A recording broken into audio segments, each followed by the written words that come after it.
আমাদের পাড়াতে ওর মা টোটাল 9টা বাচ্চা দিয়েছিল। তার মধ্যে এখন 7টা বাচ্চা আছে। ওরা সবাইকে ঘরের মধ্যে রেখে দেওয়ার মতো আহ, মানে জায়গা আমাদের ঘরে নেই, তবে ঘরের বাইরে ওদের সবার জন্য জায়গা করা আছে, বিছানা করে কম্বল পেতে সেখানে ওরা থাকে। আর আমি বাড়ি থাকলে মাঝে মাঝে ও এসে এইখানটাতে ঘুমায়।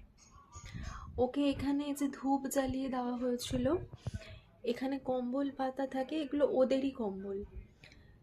কি যে নিশ্চিন্তে ঘুমিয়ে আছে, মানে সত্যি না দেখলে বিশ্বাস করবে না।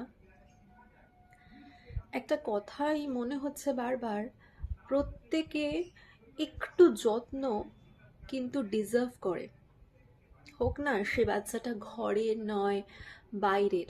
মানে বলতে চাইছি প্রত্যেক, মানে আজ হয়তো একটা আমি কুকুরের বাচ্চা নিয়ে কথা বলছি। অনেকেই আপনারা কুকুর পছন্দ করেন না, তাদেরকে পুড়িয়ে মেরে ফেলেন বা জলে ফেলে দেন। আমি খুব ভালোবাসি ওদেরকে।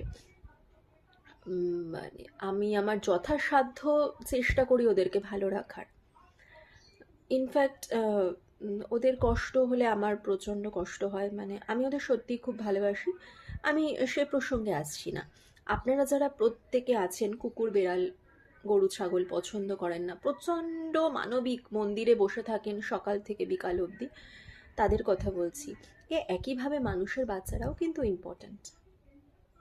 হ্যাঁ, আপনার বাচ্চাকে করলে হয়তো সেখানে একটা মিনিমাম স্বার্থ থাকেই, যে হ্যাঁ আমার বাচ্চার জন্য করলে সেটা হয়তো সে আমাকে পরে ফিরিয়ে দেবে, নাও দিতে পারে।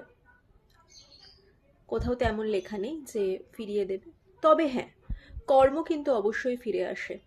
আর যে ভগবানকে আপনারা এত মানেন, সেই ভগবান কিন্তু মন দেখে মনুষ্যত্বের বিচার করে। সেজন্য মন পরিষ্কার রেখে প্রত্যেকের জন্যই করা উচিত, সেটা যেই হোক না কেন।